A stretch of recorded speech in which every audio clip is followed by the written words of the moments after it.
నేను మాడ్యులర్ ఫ్యాక్టరీకి వెళ్ళానని చెప్పాను కదా, అక్కడ ఏంటంటే అండి, ఇప్పుడు దిస్ ఈజ్ ఏ ప్రాసెస్. ఒక ప్లైన్ తీసుకొచ్చుకుంటాం, ఫస్ట్ దాన్ని పేస్టింగ్ చేసుకుంటాం రెండు పక్కల, దాని తర్వాత దాన్ని కట్టింగ్ చేస్తాం, కట్టింగ్ చేసిన తర్వాత దాన్ని ఎడ్జ్ బ్యాండింగ్ చేస్తాం, దాని తర్వాత హింజ్ హోల్స్ కొడతాం. అట్లా మల్టిపుల్ ప్రాసెస్ ఉంటాయి అన్నమాట.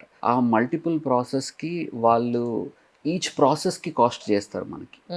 అందుకు మాడ్యులర్ ఫ్యాక్టరీ కాస్ట్ పెరిగిపోతుంది.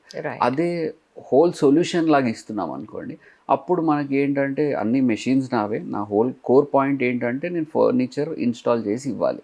సో డిజైన్ నాదే, ప్రొడక్షన్ నాదే, ఇన్స్టలేషన్ నాదే, కాబట్టి అన్నిటి మీద కాస్ట్ తగ్గి నేను 300 రూపీస్ పర్ ఎస్ఎఫ్టీకే ఇల్లు చేస్తున్నాను అన్నమాట. అంటే నా ప్రాసెస్ మొత్తానికి ఎడ్జ్ బ్యాండింగ్కి సపరేట్గా, కట్టింగ్కి సపరేట్గా, పేస్టింగ్కి సపరేట్గా అలా లేదు.